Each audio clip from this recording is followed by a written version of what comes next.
Morning, everyone. Rodney, I need backup, scoot forward. Good, okay.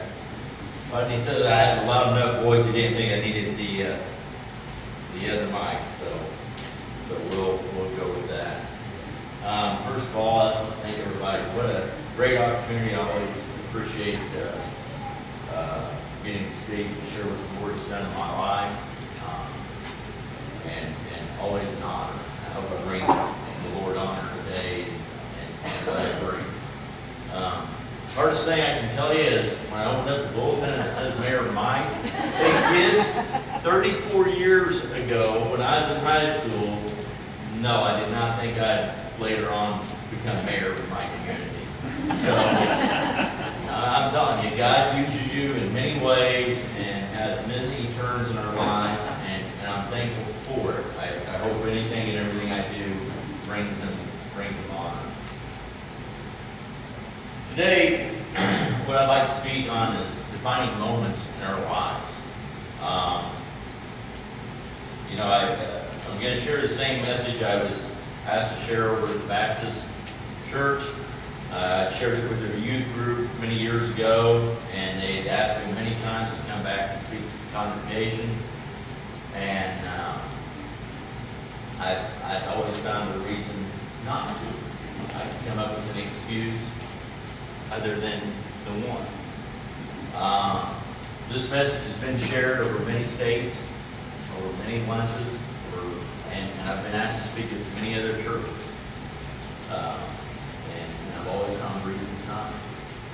So I decided that's really not honoring the Lord and what He's done for me, and sharing what He can do for all of us. And I'm sure He has done for all of us.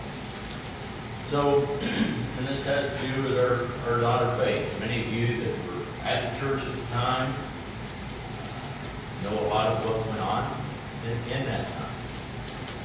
So it was definitely a defining moment in my life, my wife Leah's life, and our family's life. December of 1998, I remember it well. It's Christmas vacation. My wife says she has the flu. I think I have the flu. I don't feel well. And I said, well, I need to take one of those pregnancy tests. Oh no. I said, oh yeah. Well, she did. Oh yeah. So we were very excited. We were very excited to have another child, and was really looking forward to it. And so I can remember December 31st, we went out with Janice and Jeff Hard to celebrate New Year's Eve, and we shared with them that Leah was expecting. We were very excited. Later in January,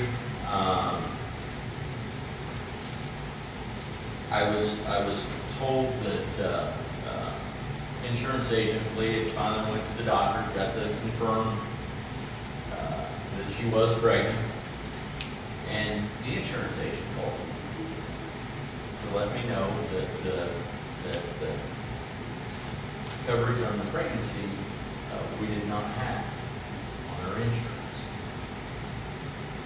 and that it had been dropped. So it's kind of a little concerning at that time, trying to figure out what are we going to do and how are we going to do this. So some other things had occurred, and I felt it was in my best interest, and as the agent told me, if I had a life-changing event, and one of us changed jobs, we changed insurance at that time. So I seeked new employment. Went out to LB Ford. They'd been trying to hire me sometime as a car salesman. So I decided to become a car salesman. Gave my 2 weeks notice on February 12th. And said I'll work till the end of February, March 1st, I'll be starting at my new job. On February 16th, I remember that evening really well. I can even tell you what we ate. When you have defining moments, they're so defining that you remember so much of that day. I remember the children sitting at the bar. We had pancakes that night. The kids, Brett and Alyssa, wanted pancakes. So we had pancakes. Leah gets up, she says something's not right. She excuses herself, goes back, comes out of the restroom. She says, something's wrong. Something's terribly wrong. So quickly we called grandmas and told them that, need somebody to watch the kids. We had to leave. We took off, went to the Fairfield Hospital that evening. They checked Leah,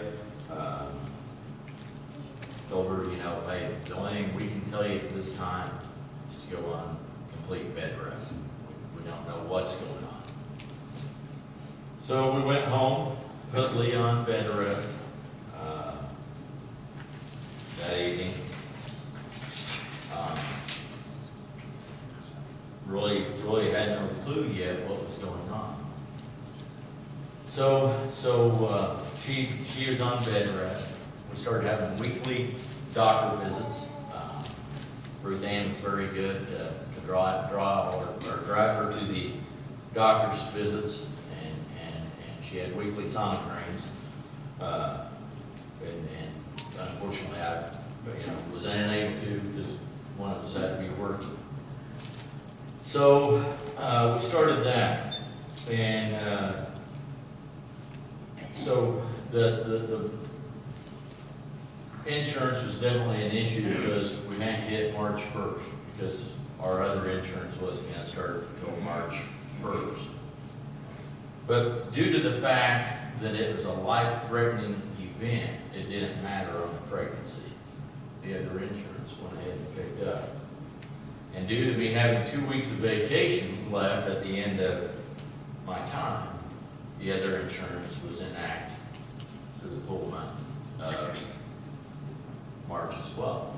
So we had 2 insurance coverages in our month of March. I'm very thankful for that. So Leah was going twice or once a week to the doctor to be checked every week, have sonograms to see what was going on. And they finally decided to I'll mess it up. Subchorionic bleed. So Dr. Scott, who we were seeing in Fairfield, said, this is a very high risk pregnancy. We want you to go to Evansville to see a specialist. And so we did. And it was on another one of those defining days. Was April 15th, very defining for many of us, tax days, but it was of 1999. So we drove to Evansville, not really knowing what to expect or how it was going to go. We met with the doctor, and he came out of Indianapolis to see us, and he saw Leah and examined all the records, done some sonograms, done some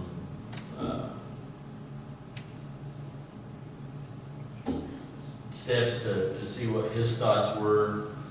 Comes back to the room and he says, I can tell you now that you will most likely hemorrhage to death if you continue with this pregnancy. Even if you lived across the street from the hospital,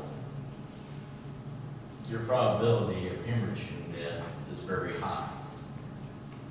And secondly, this child will be no more than a vegetable if it even survives. And his recommendation was that we would abort the baby under controlled circumstances so we could save Leah's life. And he made mention that we had 2 other children. He'd asked us about our family. And I can remember we were both very quiet and didn't really know what to say to each other at that point. We got in the car and drove home. Leah had a lot of sick leave saved up with the school. We drove back to Florida, it's the 15th. We could go pick up her paycheck, so we were gonna go pick up her paycheck and go to the house and put her back to bed. Pulled into the school, and I went in. Leah stayed out in the car. I went in to pick up her check. And they said, Mike, we need you to come back for just a moment. I said, okay, no problem. A few years back, we had chose to move Leah's pay from 12 months pay to 10 months pay.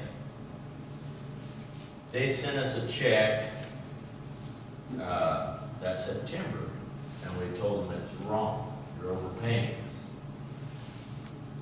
In October of that year, we told them once again, you're overpaying us. And they said, oh, no, Leah's moved up on the scale, plus she's taken more classes, so she's moved up on that level as well. This is all right. So we'd asked several times for them to look into it, and I'm not blaming them. So that day on the 15th, after leaving Evansville and coming back, they had me go back to the back office.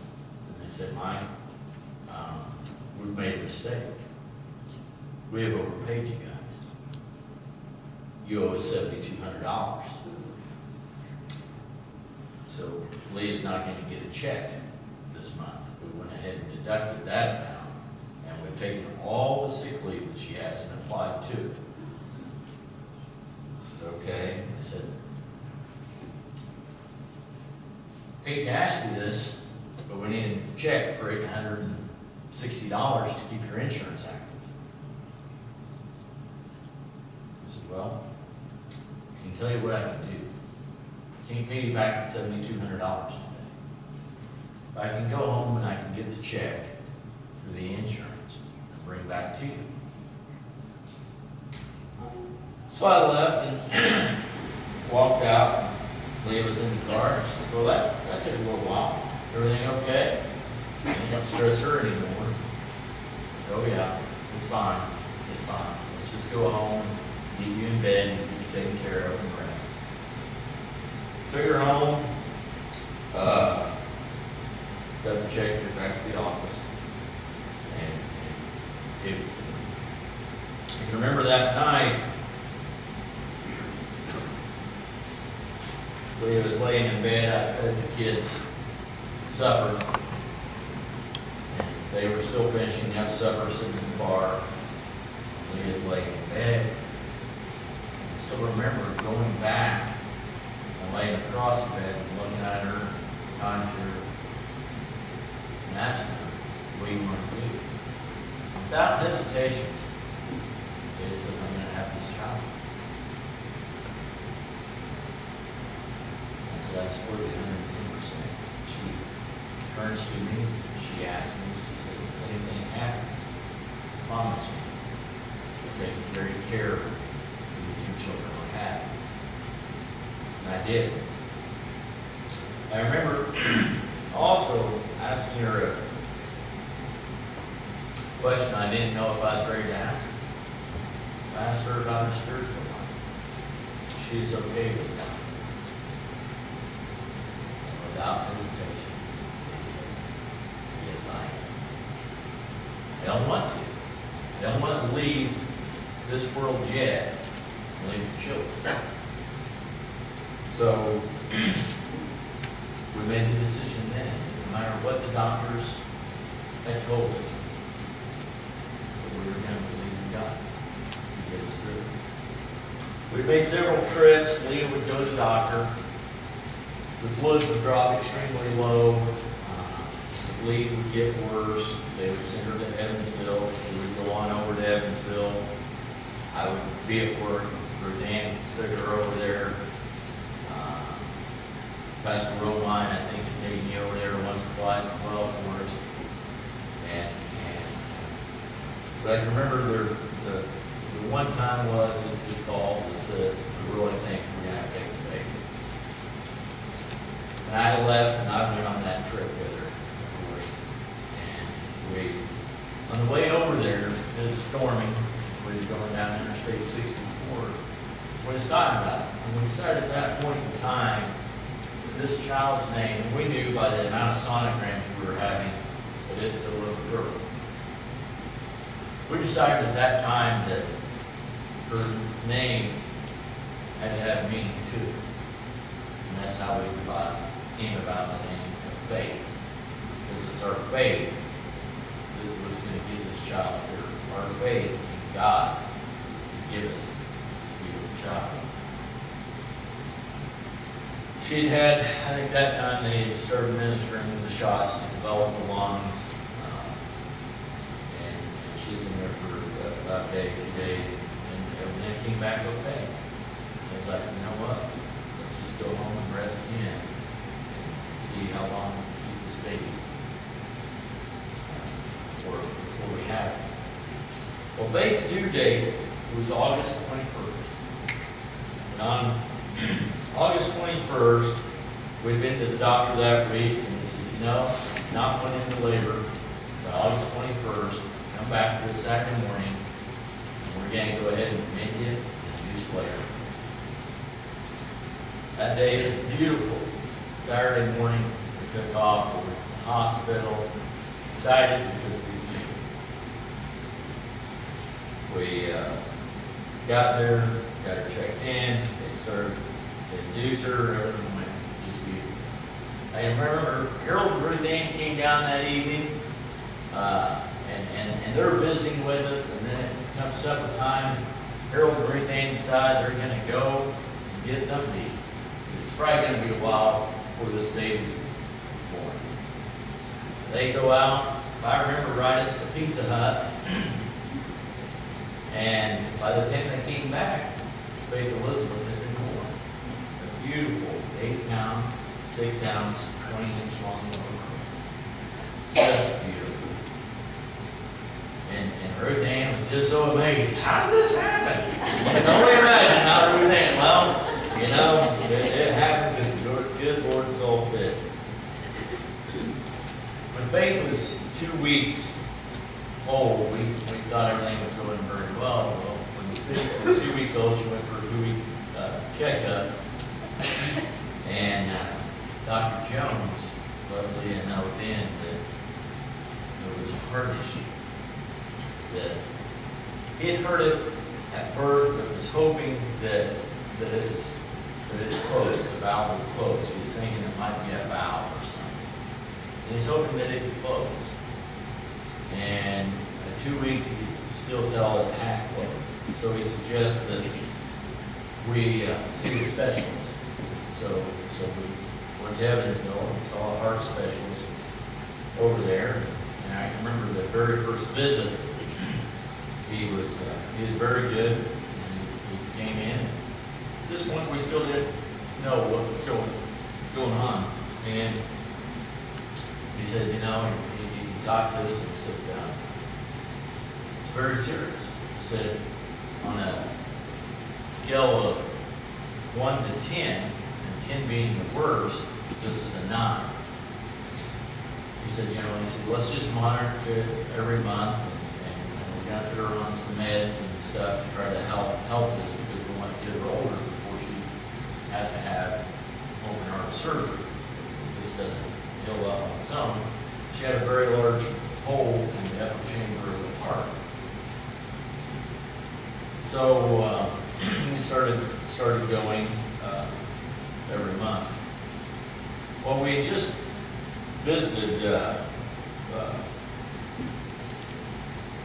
heart specialist, and I can remember December 13th, one of those defining days, our wife changes. Leah says, you know, she says, hey, Alyssa's sick. I'm going to have to take her down to Dr. Jones. It's on a Monday. I'm going to have to take her down to Dr. Jones and have her seen. And Brett has a Christmas concert. Can you get him to the Christmas concert? Yeah, no problem. Got it covered. I'll do that. And she says, I'll take Faith with me. So Leah leaves and takes Faith and Alyssa to the doctor. And they're walking back to the examining room. And Dr. Jones passes them in the And he pulls them into another room, not the examining room that the nurse was taking to listen to. And Leah, he says, put Faith here on the table. And Leah says, it's not Faith that's sick, it's Alyssa. And Dr. Jones says, no, I'll get to Alyssa. I need to look at Faith really quick. He looks at Faith and he realizes that she's in heart failure. And remember, Leah then came to the band concert that night. We're sitting there, and I'm looking at her, and I can tell that she's shook. And afterwards, she tells me that Dr. Jones wants to see both of us the next day because we're going to have to make a determination where we're going to take Faith. So that Tuesday, the 14th, we go down to Dr. Jones and we meet with him, and we have Faith with us and such. He's looking at her and he says, she's in heart failure. We've got to get her somewhere. And he asked me at that time, he says, and me and Leah, not just I, but there's a decision. He says, where do you guys want to go? Do you want to go to Springfield or do you want to go to St. Louis? And I looked at Dr. Jones and I said, Dr. Jones, this is your job. Where are you going to take her?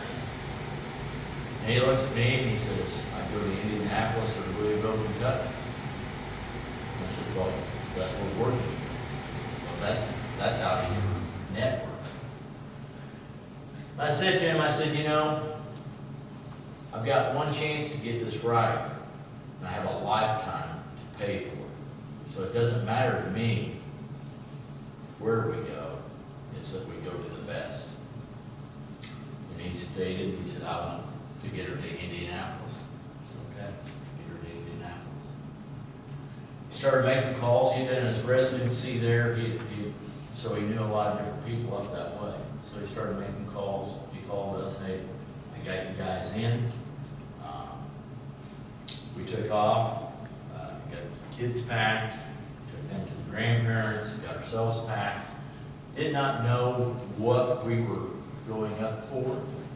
We arrived at Riley's Hospital roughly about 2:30 in the morning. Finally made it to our room. They did an initial exam. Finally made it to our room around 4:30 that morning. Me and Leah, if you've ever stayed in the hospital, the little recliners that fold out to the bed, we both slept in that together, so we slept sideways. So very, very cozy. First morning they came in around 7 o'clock, and the doctor had looked at Faith and looked at the records already. Came in and said, we got some issues and some stuff. And later on that day, around 10:30, they came back and gave us a little bit more information. Said, hopefully what we're going to do, and we're going to go ahead and start an NG tube in her and start feeding her and get her stronger. What we're wanting to do, we're going to monitor her with the medicine and see what we can do. What we want to do is probably when she's 4 or 5 years old, have you guys come back and we'll have to do open heart surgery. The next day, they come in, and of course they're doing a lot of tests throughout the time. We're going down to x-rays. They got developmental doctors coming in. They have a lot of different teams of doctors coming in and looking at her. And the next day it's, probably have to look at surgery maybe when she's 3 to 4 years old. So, we're still okay. He said, the longer we can put this off, the better off we will be. And so, it's okay. Next day they come in, it's 2 to 3. Next day, it's 1 to 2.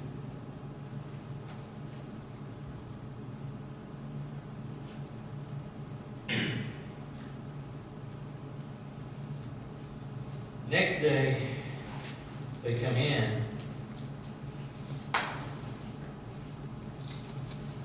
and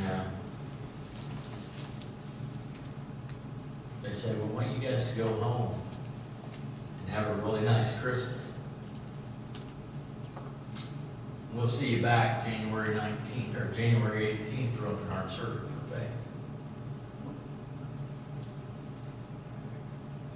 You realize at that time how serious this has now become, because the first day is 45 days, or 45 years. And now, we need you to get her as strong as she possibly can, so we can do this.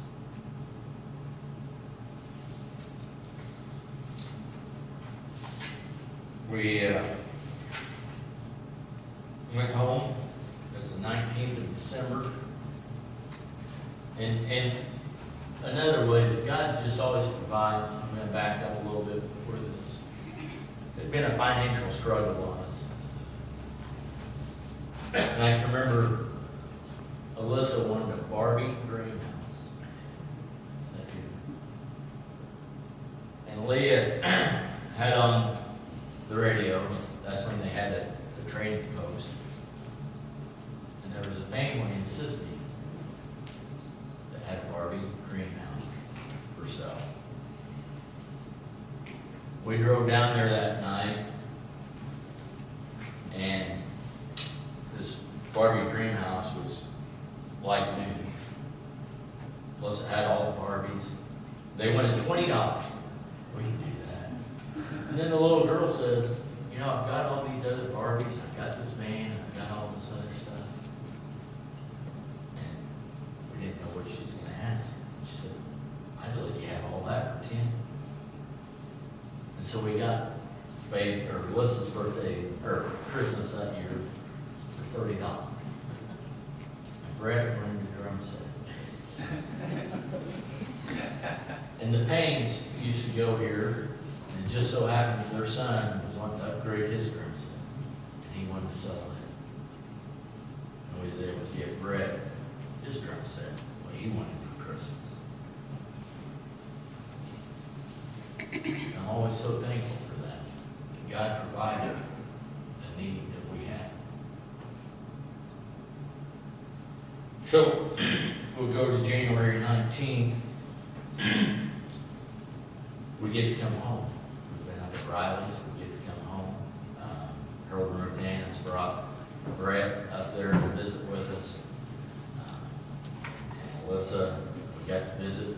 We didn't know we was going to get to come home that day until they were already there.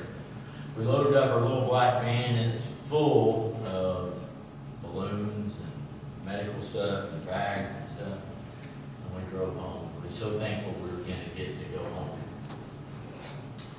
And if you've ever been to a children's hospital, you know how humbling it is. You don't ever have to look far to see needs that are beyond yours, or you can pray for others. And I can remember seeing the different little children in the burn ward and whatnot, and your heart just went out to them. But anyhow, we got to go home.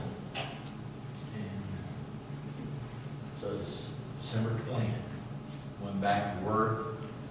LB Ford. Walked up. If anybody remembers the day, used to have a wooden platform. And Tom met me on the wooden platform. He says, Mike, did you hear?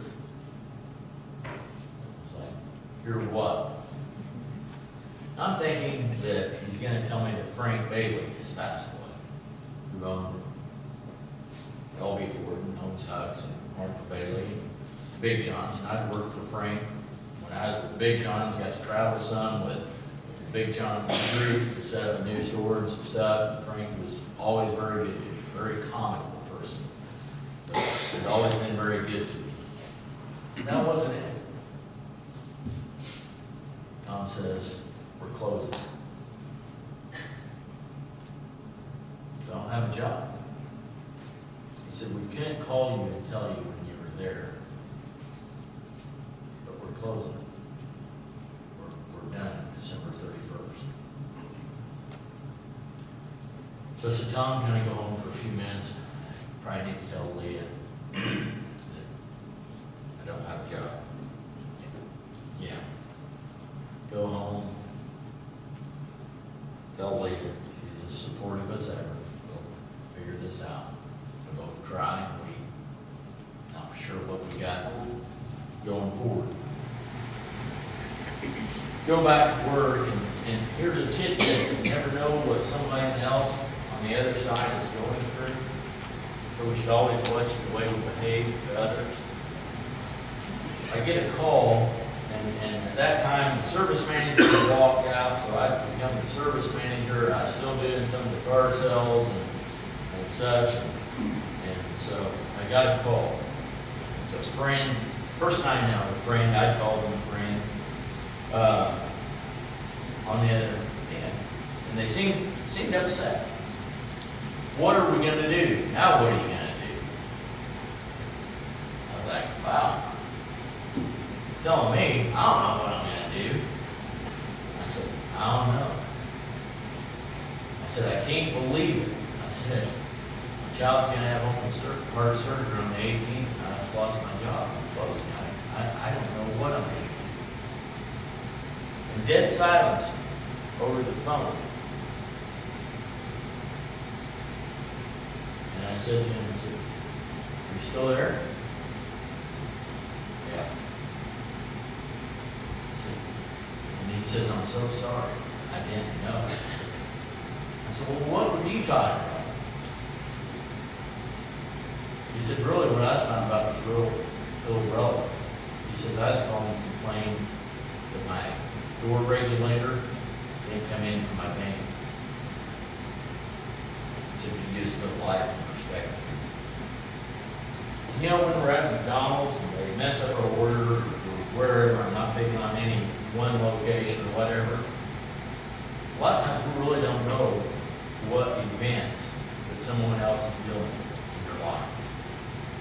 And we need to show a little bit of passion and love and decide how that's going to define us as a Christian, how that's going to define us as a person, and what would Jesus really want us to do. Because it really does make an impact. We call ourselves a Christian, we need to show the Christian love and passion. So, as it goes, we lost my job. Frank was very good. He paid me for the next week. He said, you know what, why don't you just take off that week and I'll pay you. He gave me a little Christmas bonus as well. And so we go into January. On January 17th, me and Leah, we travel to Indianapolis. I have a terrible time getting Leah to leave the house. I finally have to say, Leah, me and Faith are leaving with you or without you, but we're going to Indianapolis. And she decides at that time she's going with. And how God works is beyond what we can even believe. The first time we were up there, we can't get into the Robert McDonald's house. We stayed in that hospital room, sharing a bed, a chair as a bed. Frank Bailey's brother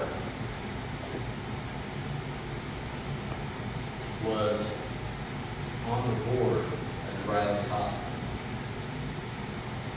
And Frank calls me and he says, you know what? I'm talking to my brother. Yeah, y'all take care of it. If you need anything while you're there, just call my brother. He'll take care of anything you need. And he's already made sure that you're in the Ronald McDonald house. And we were so thankful. What a blessing. So we went up there, got Faith checked in. We did our pre-op on that day, on the 17th. My mom and dad came up, Harold and Ruth Ann came up, Sister Susan came up, Bill and Cindy drove up. And we went out to celebrate my mom's birthday. It was on the 17th of January. We went out to TGI Fridays. We had a very nice meal all together. Went back to our room at the Ronald McDonald's house. I remember we got up very early. Be the one that slept much. I know we prayed a lot that night. Got up, took Faith. We had to be there early, very early. And I can remember handing Faith finally over to the nurse as they took Faith back to surgery. And we were the first ones in the waiting room and surgery room, and they told us that be prepared to be here at least 10 days. She'll be on a ventilator when she comes out of surgery. Her lungs had very high pressures in them, and they said, she will be on a ventilator when we see her next. And so they had tried to prepare us all. So as we went into the room, and we're the first ones there, and then the room starts filling up, and people are leaving. They're coming in, they're leaving. We're there. Leah leans over to me, and she says, it'd be nice to be one of them. She didn't mean it any other way. It'd be nice if we weren't here for all day. We were. And they gave us updates. And it's really quite an update when they come in and they tell you, we're going to stop the heart now. We've got her on lung and heart bypass. We'll start the repairs on the heart now. You're praying to God that the wisdom that you've given these doctors will be there. And the faith will be there as well. I can remember towards the end there that they called us up, they called me up, and the doctors said, hey, just wanted to let you know. And I got it back, I'm sorry, I'll finish this, but I just got to let you know that all the lung pressures and everything dropped. And when we went to start her heart, it took off. She started breathing on her own. She's not on a ventilator. I really can't explain it. I said, I can. It's God. He said, yes, you're right. It is. But back on that December 20th, on the day, I'm sorry, I probably missed the most important part of the whole message. So that's why I have to back in. On that day that I lost my job, that night, me and Leah, we'd have to get up every 2 hours to feed Faith. And so we'd alternate so you could get 4 hours sleep. The night that I had lost my job, or that day, as I picked Faith out of the bassinet in our bedroom, and we had a rocker in there, and I got her food all ready. Pray to God. I said, God, I really don't understand. I've tried to do what you want me to do. I just can't understand. So tonight, as I lay here and feed this baby, please, as I open this Bible, give me your message. Give me what I can hang on to. And I turned to Jeremiah 17, and my eyes went to the middle of the page. But blessed is the man who trusts in the Lord, whose confidence is in him. He will be like a tree planted by the water, that sends out its roots by the stream. It does not fear when heat comes. Its leaves are always green. It has no worries in a year of drought, and never fails to bear fruit. And as I read that, God spoke to me. I need you to continue to witness for me. No matter what you're going through, I need you to witness and testify of my glory and my goodness. People many times said, I don't understand how you guys can do this. Well, I can, because God's given me the most beautiful testimony that He could ever do. And I'm thankful for that. So, back to the January 18th. So, we get to see Faye, and she has all these tubes in and out, chest tubes, oxygen. Pretty scared to see a child there. Can't touch her. Well, I guess we can touch her, but can't hold her, can't do anything. And you feel helpless as a parent. You realize God is in total control of the situation. As we go through that, there's a little baby next to us, not a baby, a little girl about 5 years old, in the intensive care. And they were there the same day in the surgery room, in the waiting room. And they were the one that got to come in and leave a little early. That little girl had her tonsils out. Okay? Something went wrong. It's supposed to be a same-day surgery. That child's on a ventilator. My child is predicted to be on a ventilator. Isn't it? So I say that because so many of the times we go through life, it's no big deal. It's always a big deal. We should always pray to God and ask for His guidance and His wisdom to protect. I'm not saying that they didn't. I don't know that. But we never know how precious life is until it passes by us. I pray for that family still to this day. That things work out.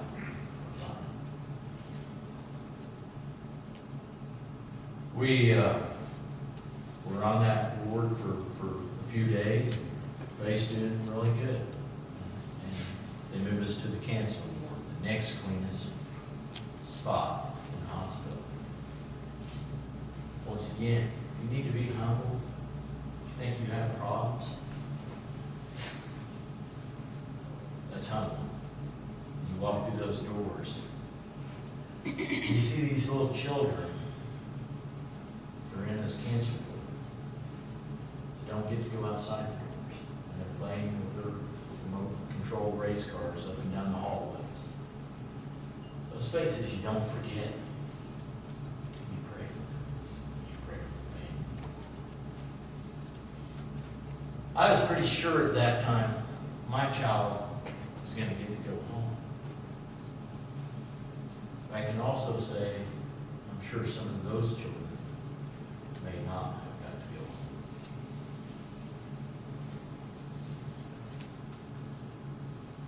So, Faith, as I said, we were supposed to be there for 10 days. On the 5th day after surgery, they come in. I said, Mike, Leah, this child's remarkable. We can't explain it. You guys feel comfortable taking her home? Oh, Dad, oh yeah. I feel real comfortable. I felt real comfortable. Because we already had therapists coming in, a nurse. My sister over here was a home health nurse. So I felt real comfortable that I had a good nurse that would come in, I could call at any hour and she'd be there. So after 5 days of surgery, Faith got to come home. We came home and had several therapists come in, physical therapist, occupational therapist, speech therapist, motivation. I mean, it's unbelievable. It's in and out all day long. But very thankful for all of them. Faith, we continued to have a doctor with Faith up there in March of that year. She still had the NG2 course. In March of that year, we're up there and they're testing out for cerebral palsy and other problems because she was a very floppy baby. And they're thinking that she has cerebral palsy or some other conditions that are going to be doing it. So we go up there in March. I remember in March of that year, we went up there and we saw the doctor and we saw we already saw the cardiologist. And now we're seeing the doctor, and this doctor is dealing with Faith's eating habits and such. And she says, we need to discuss putting a permanent feeding tube in Faith to work. And I said, no, I don't think we did. I said, you never allowed this child to experience hunger. How does she know? I mean, we repaired the heart, and now we've always fed her.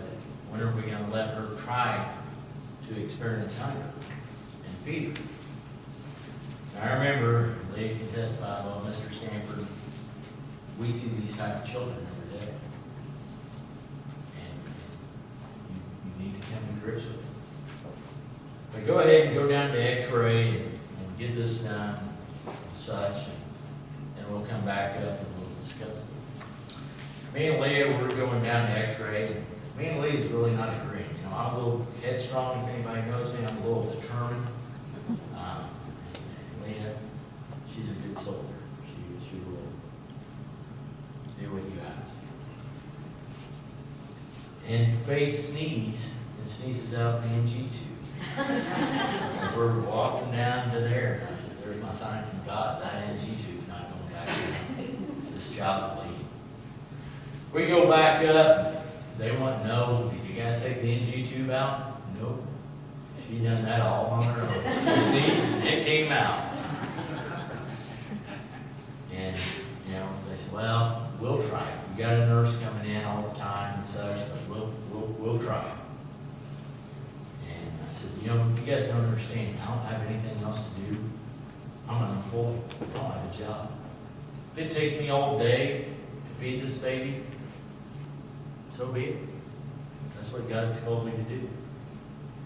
And me and Faith, we would sit for hours to get a tablespoon of food in. And I had to find ways to make it fun and such.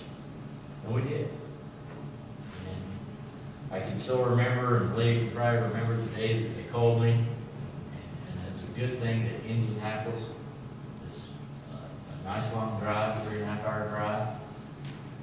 The one doctor says, you know, how's she doing? And she's eating sweet potatoes, and she's eating carrots.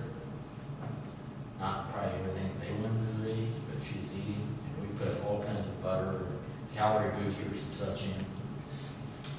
And the doctor says, Mr. Stanford, we're not going to allow this child to be malnourished. And I'm telling you, it's a good thing it wasn't Clay County Hospital, because I probably wouldn't be mayor and prisoner Mike Stanford. So there you go. But anyhow, so we made it through that hurdle. So everything went very well that year.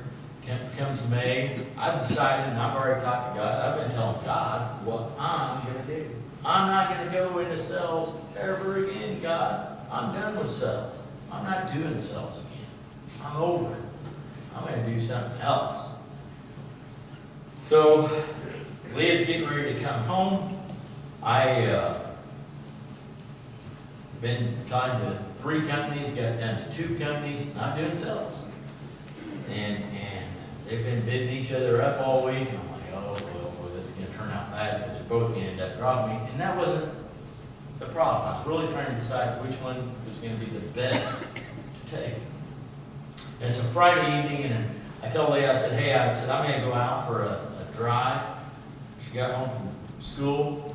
I'm going to go home out for a drive in the country and pray and ask God to give me the guidance I need in which job to take. Because come Monday, one of these guys are going to drop me. I know they are. So as I'm getting ready to leave, the phone rings. And I'm at the door. And I'm getting ready to walk out, and Leah answers. And she says, well, Steve, he was just getting ready to leave. I don't know if he can talk to you or not. Steve Taylor. What do you want me to tell him? Well, Steve Taylor had been trying to hire me for about 6 months. And I told him no, because I wasn't going to do cells again. I was done. Picked up the phone and started talking to him. I didn't want her to say, oh, whatever. So Steve's words was, I cannot explain why, but I had to call you one more time. You told me no for 6 months.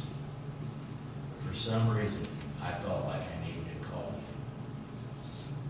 you. Will you come up and talk to me? Yeah? Yeah, I will.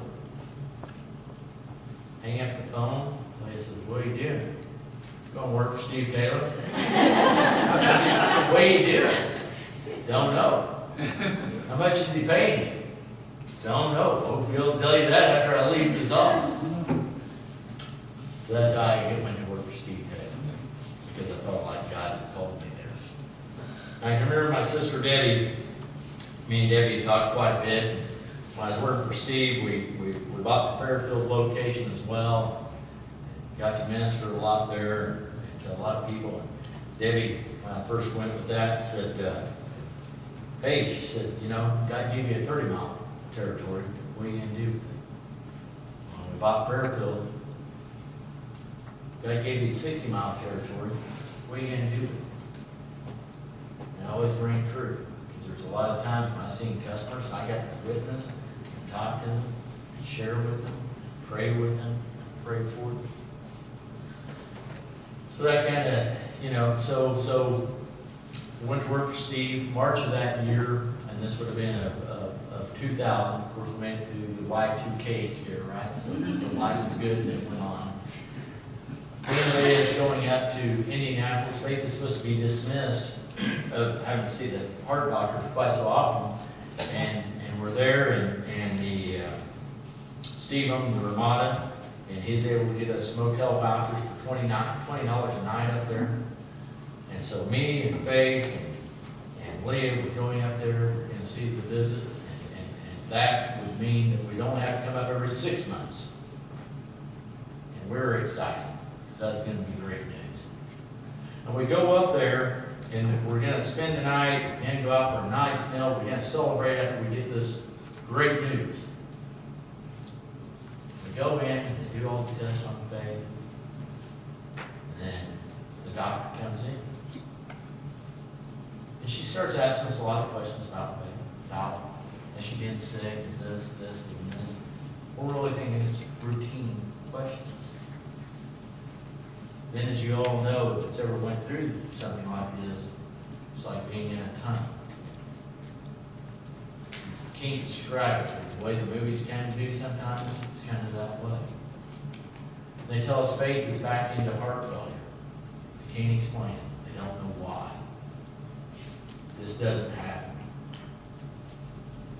And then they also give us the news that if she continues to fail, we'll have to put her on a heart transplant list. We go back to the motel, explain the situation, and they're very kind. They said, take your time. We won't charge you for the room. Just take your time. When you feel like leaving, just let us know. We go up and we cry. Finally get ourselves together. We want to be back home around family. We get back in the van, Interstate 70. Leah's cried herself to sleep. I've cried. Become angry with God. Kind of upset. God, I don't understand this. Once again, I don't understand this. And as I go down Interstate 70, God says, listen to my words. But blessed is the man whose trust and confidence is in him. He will be like a tree planted by the water that sends out its roots by the stream. It does not fear when heat comes or when its leaves are always green. It has no worries of the year of the drought and never fails to bear fruit. Do you not think Michael took care of you here? Do you not think I can take care of you here? Where's your faith and your confidence? Is it in me? The night before we left for that, someone had made mention to me. I was out on a sales call, selling a furnace. Told them I was going to be out of town for the next couple of days, closed the deal. And as I was leaving that house, and I still remember this, I'm not saying God works this way either. And they said, well, good luck. I said, oh no, everything's fine, man. The doctor's done a beautiful job. I never gave God the glory once. But God had enabled these doctors to do a beautiful job. I had a chance to share my faith, and I did. I still remember that day. I still remember them standing up on the steps and me down on the sidewalk, and they said that. So faith is in heart failure. My sister Christine lived in Texas at the time. We chose to go down there over Easter so Chris could see Faith, because we didn't know what was going to happen. Started on medicine. And Steve Taylor was very nice. I had not worked a year and having vacation time, but the whole time we had Faith, I was never docked a day for any time we had to go to take Faith to the doctor. He paid me. That week I got back, didn't expect to have a check. There's no check on my desk. Just like I never left. I haven't worked a year and didn't hold it to. I'm always very thankful and appreciative of that. So, you know, later on, Faith continues on the medicine. Her heart finally gets back to where it functioned, not as a normal heart, but it's below, but acceptable. And I can always remember, you know, they told us that Faith, not to expect good grades out of Faith, not to expect too much out of her. Faith will tell you I'm hard on her. I expect a lot, don't I? Because I'm not going to accept somebody just saying don't expect a lot. Faith is on, you know, and many other children, but on honor roll, on a high honor son, ran track. And we'd be at the track meets. And Faith ran the mile, 2 mile. She wasn't the fastest child out there. And you'd hear people say stuff. And you thought, if you only knew the story, right, you wouldn't say anything. Because my heart was blessed every time she made another lap. My heart was blessed. You know, and God works in so many different ways. And we have so much defining times in our life. And as my sister Debbie told me when we were at bought the Fairfield store, God increased your territory by 60 miles. What are you going to do? Then when I took the job at 3-state supply, God increased your territory by a 150-mile radius. What are you going to do? Then when I took this position, there was one I didn't want. They kept calling me, you want to be the RGM? Well, I'm happy doing what I want. Finally accepted it.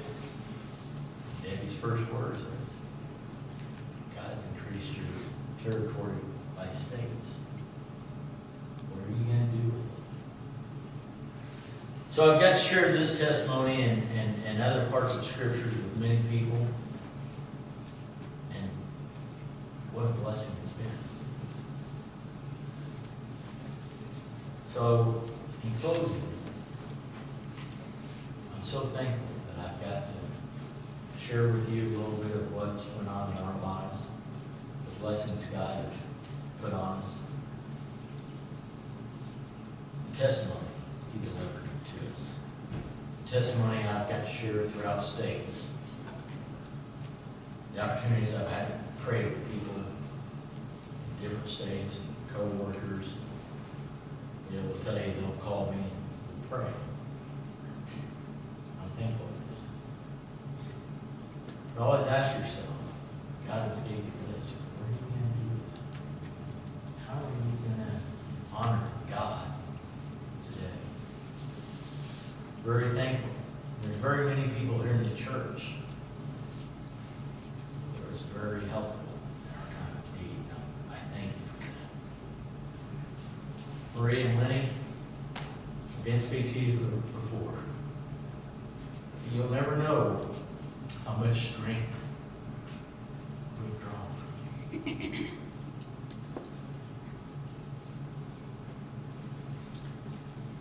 You lost a precious angel.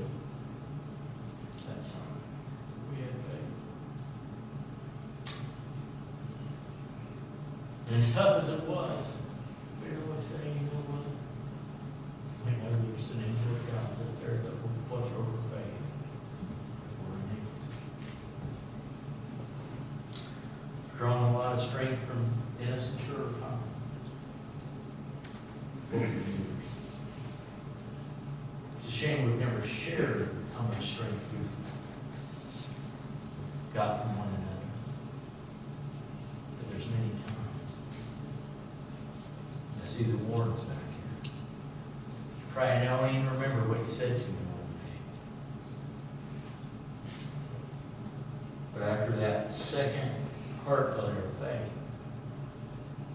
you told me, Mike, I'm going to be praying for you when you're not able to pray. That meant a lot to me. Because there were times when I wasn't for sure what to pray. And all of you that brought meals into us, it is so much appreciated, so much love. You may not know the financial burden that we was going through. You thought you were just being helpful and bringing them. But it's also a financial process. So thank you for allowing me to share today. I know I went over my time. Please forgive me. I love you all. And, a church is only as good as the people in it that are willing to help one another, not judge one another, but show love, compassion, concern. Once again, thank you. Jason, are you dismissing in prayer, or are you dismiss in prayer? Yeah, you go right ahead, Mike. Pastor Joe, you might be dismissing.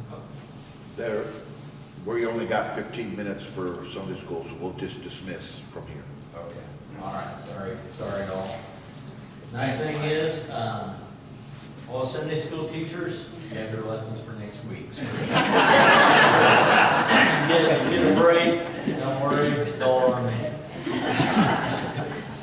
Dear Heavenly God, I just want to give you thanks and praise, Lord, for all that you do, Lord. We're so thankful that we can come to you in our times of need, that you're there to guide us and direct us and to have your way in our lives.